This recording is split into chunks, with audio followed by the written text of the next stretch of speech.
Sabe quando Napoleão voltou para... Ele estava na campanha do Egito, né? E ele volta para a França, ele compra o jornal. Porque ele sabia que ele tinha que ter uma mídia que apoia ele.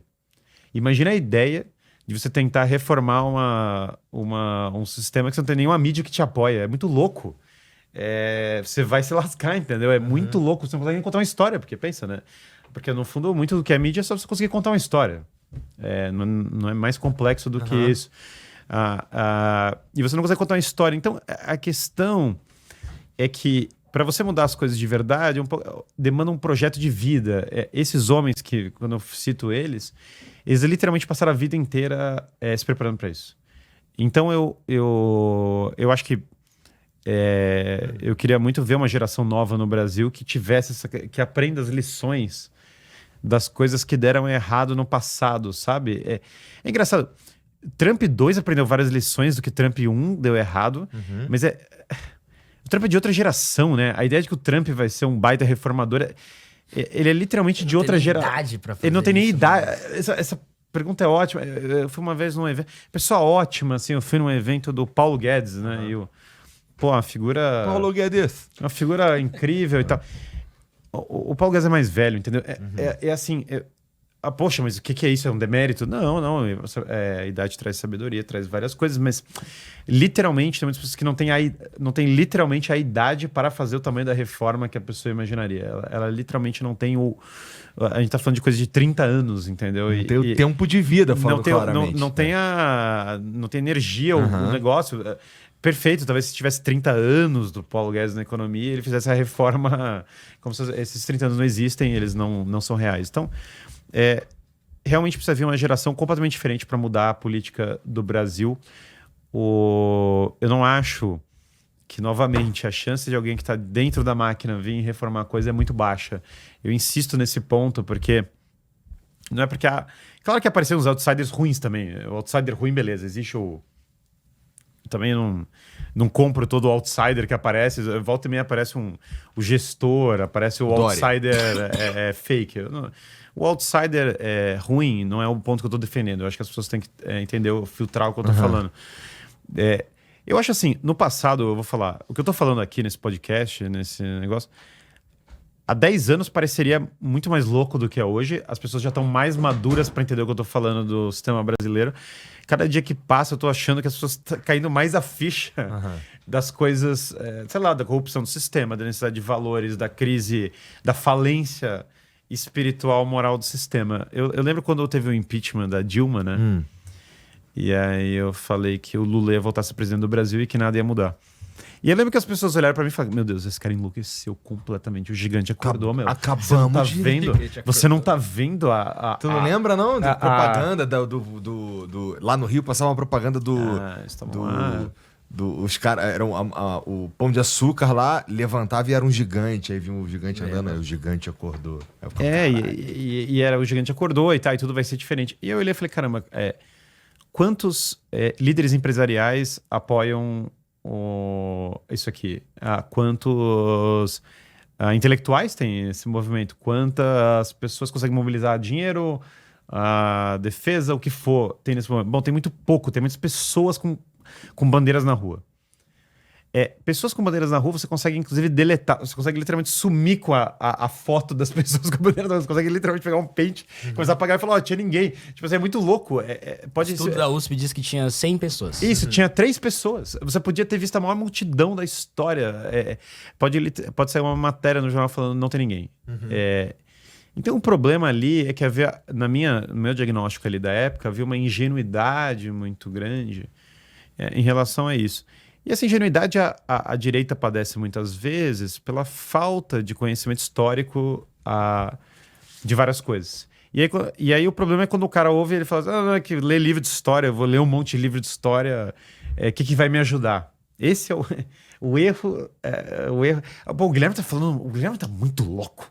O Guilherme tá falando que se eu for pai de família e eu ler um bando de livros de história, isso vai me ajudar. Ele não sabe como funciona a máquina.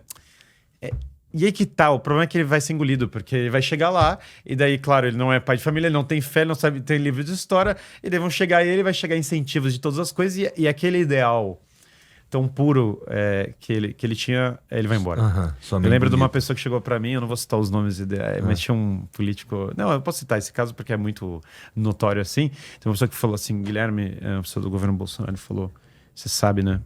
Se tem uma pessoa que vai fazer bem pro Bolsonaro, é o Alexandre Frota. Vai sim. E aí eu lembro dessa... aquilo marcou... Que viagem, cara. Não, mas é porque a gente tem que voltar pra... 2018 o Alexandre Frota era grande, cara. Tava todo mundo junto, tava lá, tava todo mundo junto, tava todo mundo junto, tava o MBL tava lá, o MBL tava lá, o Alexandre Frota tava lá, o Bolsonaro tava lá, o Mourão tava lá, cara, tava todo mundo... O Sérgio Moro, a Joyce Raspa, tá todo mundo lá, e aí o cara... Então esse é o clima, né? E aí eu lembro, o cara chegou pra mim e falou... Guilherme, se tem uma pessoa que vai fazer bem Bolsonaro, é o Alexandre Frota. E aí eu lembro que eu olhei... Fala isso, fala. Não. Ele tá dando uma imitaçãozinha, eu tô com alguns chutes. Não. Você não Depois conhece, ele te conta, né? Nossa, tô prometendo falar pra ninguém. Não, você não conhece a pessoa. E aí eu lembro que a pessoa falou isso pra mim, e aí eu olhei e falei, bom, qual é a esperança? Lascou então, né? Não, mas é claro, porque se tem uma pessoa aqui que era de dentro, né, do negócio... falando pra mim que eu falei, bom, primeiro que o Bolsonaro não é que vai ser uma facada, vai ser uma por dia. Não é uma... Vai ter... Cada esquina vai ter uma facada. Então, é um problema, porque é um tema de imaginário. E aí, eu acho que ainda tá cedo que eu tô falando aqui, talvez daqui 10 anos as pessoas vai ficar... As pessoas vão olhar pro passado e falar, caramba, o cara tava falando naquele podcast, tava fazendo sentido agora, passados 5 anos, 8... mas era, assim como na época eu falei isso, eu falei, cara, olha, deixa eu te explicar. Eu falei pro cara, deixa eu te explicar. Não tem a esperança disso que você tá falando dar certo. Não tem a menor esperança disso funcionar. E aí o cara é um estraga-prazer, o Guilherme é muito chato, ele tá falando o que ele quer, né? O que ele quer, agora... Aí ele falou, você não entende... o cara falou assim pra mim, né? Falou, você não entende a política. É uma coisa, você tem que ir com o que é real, você não pode ir com o que é hipotético. Clássico. Então esse é um problema espiritual. O país, ele tem um governo que ele merece. Em certo sentido, as pessoas têm que merecer um governo melhor e amar algo. E aí tem aquilo que os chineses chamam do mandato dos céus. O poder vai fluindo para pessoas que são dignas e boas. Eu não estou defendendo nada diferente, tá? Só uma coisa que pessoas de alta capacidade, alta valor moral e capacidade governem. Não é que soa óbvio quando você fala, mas literalmente todos os sistemas que o que Aristóteles ensina, o homem maduro deveria governar, mas é que todas as nossas alavancas são tão contra isso, que mesmo o cara da direita, o cara da esquerda, o problema é que a própria ideologia, na minha leitura, vai levar ele para uma decadência de virtudes e valores. Então não é nenhuma questão, mesmo que ele individualmente queira o que eu tô falando, e muitos vão, aliás, muitas pessoas que falam que são de esquerda, ouvem meu conteúdo e falam, meu Deus, adorei, é isso mesmo, é isso que a gente deveria ter. Então, e daí ele, muito evidentemente, deixou de ser de esquerda, e também a vida, né? O cara naturalmente ele olha e fala, caramba, aí eu informo pra ele, falo, deixa eu te contar, você não é mais de esquerda, ele fala, caramba, não sou mesmo. Assim como tem várias pessoas que viram pra mim e falam, caramba, eu não sou... Ele começa a mudar várias coisas na cabeça dele. Eu falo, cara, você não é mais ateu. Ele fala, cara, eu não sou mais ateu mesmo. Desculpa te contar, assim. Ele fica confusão um tempo, né? E tal. A mesma coisa vale pro direitista que ele mergulhar na tradição. Se ele voltar para visões mais profundas de fé, de filosofia política do passado, é um exorcismo, sabe? Ele começa a sair e ele fala, caraca, em vez de ele ser um liberal de 8ª categoria que fica chorando o sistema, ele fala, caraca, existe um mundo profundo na família, no país, no sacrifício, na tradição. Existem bases da civilização que eu, por mais podre que eu seja, Deus me colocou numa missão para eu arriscar minha vida para tentar proteger isso. É uma visão que acho que tem que entrar na pauta. Boa. Hoje o Guilherme, eu acho que concordo com tudo que ele está dizendo. O MBL, que participou bastante dessas manifestações, foi um dos grandes articuladores das manifestações pelo impeachment da Dilma. Hoje a gente mudou muita coisa do que a gente era, né? Hoje o MBL é dividido em 3 cabeças, né? Em 3 vertentes. Você entrevistou o Renan, né? A veia da militância, que é o Movimento Brasil Livre, tem que ter militância, tem que ter a pressão popular. E duas veias que não tinha naquele momento, e vai beber muito nisso que o Guilherme está dizendo, que são fundamentais até para um avanço não só da direita do Brasil, mas para o nosso próprio avanço, né? Que é o projeto de poder, que é a veia partidária né? Sem o partido político não tem como fazer essas coisas, né? Esses incentivos ficam cada vez mais fáceis, vem pro incentivo de todos os lados, o partido fecha a questão para você apoiar alguma coisa, você não pode lançar o seu próprio candidato defendendo as suas ideias porque o partido fechou um acordo com alguma oligarquia local e você não pode lançar, mesmo com o apoio popular. Então a veia partidária e a veia cultural. Sem uma veia cultural, sem uma formação da militância mesmo, seja o cara que vai ser candidato, seja o cara que vai trabalhar nos bastidores, seja o cara que vai ser apenas um militante, ele precisa dessa formação cultural. Aí a gente vai criar a Revista Valete, a Academia MBL, a formação não só dos nossos porta-vozes, mas da nossa própria militância, dos futuros candidatos também, e o plano, né, que é o livro amarelo, né, que é aquilo que o Ciro falou, ou seja, precisa ter um plano. Eu tenho 4 fascículos aqui, são quantos? Vão ser 5. Tá. Vão ser 6? Tá, Então, tem um esses extra. outros 2 aí, eu ainda não lançou os últimos 2. Então, tipo, tem que ter um plano da onde viemos, onde estamos, como sair disso. Tem que ter um plano, tem que ter a veia partidária, não tem como. Tem que ter a veia da militância e tem que ter a veia cultural. Sem todas essas veias, não adianta. Porque a gente já teve alguns porta-vozes que eram muito bons de gravar vídeo, muito bom de gravar vídeo, mas não tem a veia, não leu, não gosta de ler, não gosta de ler nada. Aí participa de um debate, perde um debate com um esquerdista, que é um absurdo.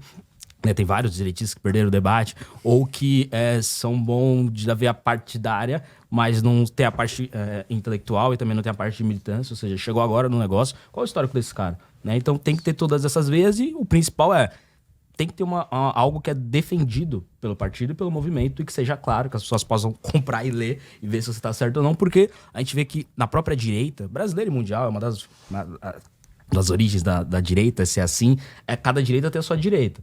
Então cada um defende alguma coisa que, tipo, cara, peraí, isso aí não é o que a gente pensa, né? Então tem que ter esse plano também. Essas coisas estabelecidas são primordial e a gente tem crescido cada vez mais baseado em todas essas vias. Às vezes, pô, do bolsonarismo eu vejo, cara, não só do bolsonarismo, mas vários caras, falam, pô, ele grava um vídeo, ele vira sei lá, eu ia falar negão do Bolsonaro, mas realmente existe um negão do Bolsonaro, mas sei lá, o cameraman do Bolsonaro. Aí ele grava um vídeo falando mal da Janja, o vídeo explode, daqui a pouco esse cara vira deputado federal, daqui a pouco ele trai o Bolsonaro. Pô, mas também! Vocês estão pegando o cara em qualquer canto. Quantas pessoas não traíram o Bolsonaro? É muito louco isso. Tipo, o nosso Frota não é mais conservador, mas também, cara. Porra. Por que você quis apostar todo respeito ao Frota. Por causa do Frota, acho que eu podia até citar, mas é que nunca foi, né? Talvez ele defenda que ele foi, mas assim, vamos. O meu colega tava muito otimista, né? Tem bastante otimista mesmo. Então, e esse é um relacionamento que você tá casando com uma pessoa que já traiu várias outras pessoas. Mas dessa vez ela não vai te trair. A gente pensa diferente. Não, e que outra, que ela começou o relacionamento contigo através de uma traição mesmo. Exatamente. Né? Então, cara, pega esse cara, vê o histórico dele de militância, coloca esse cara pra ter uma noção de partido, e o partido é esse partido com as nossas tradições, coloca esse cara pra estudar a cultura no geral, né? Na Revista Valete, a gente tem Clube do Livro, tem um monte de coisa pra esse cara ter uma base de leitura das coisas que a gente gosta, das coisas que a gente não gosta também. Então, coloca esse cara, coloca mais amarradinho. Aí você evita traição, evita político ruim,